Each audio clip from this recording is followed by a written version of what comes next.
This is the new Bigscreen Beyond version 2 in DCS World, currently flying the Apache in a night mission. And let me tell you, let's just get straight into this, because MicroOLED in scenes like this is absolutely spectacular. It's hard to explain, guys, but imagine pure deep blacks. I'm not talking QLED local dimming, I'm talking completely pitch black, but with those gauges popping right in front of you, with a form factor that feels almost like you're not wearing a headset. It is special. And we're going to do a few little tests here in DCS World, including a dogfight, because also the extra field of view of the Bigscreen Beyond makes a huge difference when dogfighting. There's no doubt about it. But even when low to the ground, you feel a better sense of speed. In case you're wondering, and you haven't seen my full review yet, the field of view figures I'm getting for the Beyond is 108 to 110 degrees horizontal and 103 vertical. That really is very, very impressive for any headset, let alone the smallest and lightest VR headset in the world. But there is some sacrifices here though. Bigscreen Beyond has basically borrowed their binocular overlap in order to get that field of view. For me personally, and I think for most people, that won't be an issue. But if you are sensitive to a bad overlap, and perhaps you get eye strain with other headsets such as the Quest 3, this could be an issue for you. But so far, my longest session in the Bigscreen Beyond has been over 2 hours, and I have not personally experienced any eye strain at all. In fact, quite the opposite, because the Bigscreen Beyond 2, however they've done it, it has a fantastic sweet spot, and you find yourself not looking around half as much with your head, but looking around with your eyes instead, because it feels a lot more natural. And the glare, well, let me tell you, it is still there, absolutely, but it's around 80% less than that of the Beyond 1. And in this scene right now, for whatever reason, I was getting no glare at all, even with the HUD display in my right eye and all those fancy nice gauges. It's funny really, because I am starting to struggle more and more to go back to more traditional headsets with a larger form factor. Because with the Bigscreen Beyond 2, there is just less and less compromises, especially with this new version.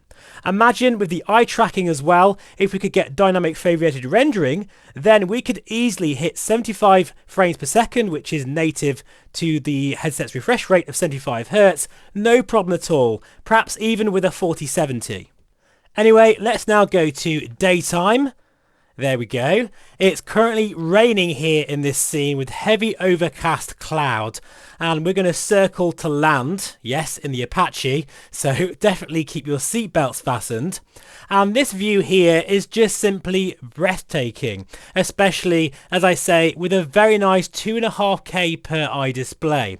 It's funny really, because when I compare this display to even that of the Megan X, even though I personally prefer the Megan X, in terms of raw clarity, for whatever reason, the Beyond is right up there with the Megan X when you can look at the cockpit gauges. They look just as clear and crisp, which is even more incredible when you think about the fact this headset is a lot cheaper than the Megan X, but also at a native 75 Hz, it's much easier on your GPU. Now, talking of performance, I'm actually using smart smoothing here with Steam VR. It's not perfect by any stretch of the imagination, and I've noticed when in sort of very fast-paced scenes, shall we say, when dogfighting, there is that sort of doubling up of the image sometimes with other aircraft. But I reckon this could run at 75 frames per second with a 5090. This particular test, I'm running a 4090 with a 13900K Intel-based CPU. So, now the moment of truth. Can I land this Apache? The first time I've tried this in, well, 6 months at least. Let's just swing her in beneath the trees here, and down we go. Bit of a bounce, but I think we managed it okay. Just checking for the enemy here. We've got some tanks. Yeah, they definitely need destroying, but let's have a quick look at our beautiful Apache. I really love the new atmospheric effects in DCS World, especially the sounds of that Apache. Of course, you can't hear this in this video, but they sound phenomenal with the integrated audio solution, which is available even for the Bigscreen Beyond version 2, and it works flawlessly. I mean, really, there's not a lot bad to say about this headset, especially for the price. When considering its competition, it has great field of view, and those lenses are the start of the show now with the brilliant eye box or sweet spot, which means you can look around a lot more with your eyes. And of course, with that really nice performance, 2.5K per eye is a lot more friendlier to your GPU, and let's face it, with the prices of hardware these days, this resolution is more than enough, especially as in terms of clarity, while it feels very similar to that of the Megan X. Now in terms of that trade-off, because you are wearing a tiny VR headset, those lenses are doing an amazing job, but there is still glare there. Don't get me wrong folks, there is absolutely still glare, and if you hate any glare, then I would recommend that you go for an aspheric lens headset such as the Pimax Crystal or Somnium VR1. But in comparison to say the Bigscreen Beyond version 1, well, there must be at least a 70 to 80% reduction in glare, and it's very welcome indeed. Right, let's now do some dogfighting to finish.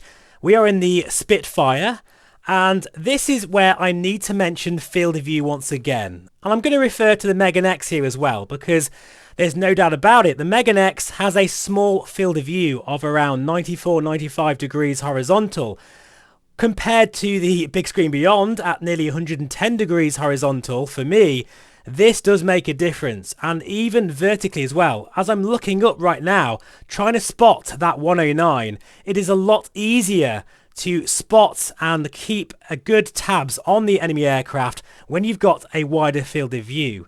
There is also that sense of speed when low to the ground. Now apologies if there's more movement in this part of the video, but I am dogfighting and I need to move my head around, and it really does showcase again how the headset really stays put on your head. Probably more so than the Megan X, although I haven't had any issues with the Megan X. I think with this style of strap, it really is welded to your face. It ain't going anywhere. So let's see if we can get a few shots now on this. Actually, it's a 190 here. This really was a great session in DCS World and part of a 1.5 hour run messing around with the Apache and then in the Spitfire.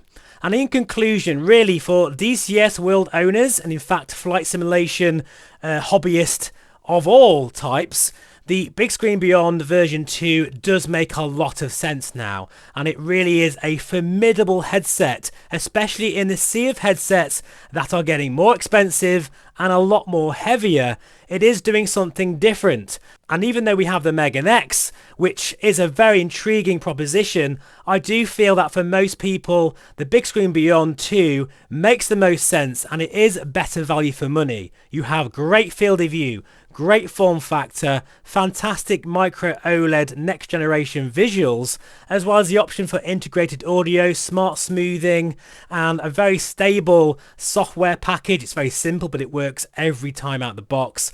There is sort of that issue for me with comfort, but I hope the Halo strap will alleviate that for me. But yeah, I just think with the great lenses, the edge-to-edge clarity, whilst this is not a revolutionary change from the Bigscreen Beyond 1, I guess it didn't really need to be. And especially with eye tracking coming, wow, that could completely blow away the competition. I'd love to know your thoughts in the comments below. And if you'd like to support the channel and you're thinking of buying a Bigscreen Beyond 2, and these videos have been helpful to you, please do feel free to use my affiliate link. It really helps support the channel. So it looks like we've got the fatal blow now, and thankfully the pilot has ejected safely. It's now time to head back for tea and scones. Thank you again for watching this far in the video, and I'll see you again very soon. Take care and bye for now.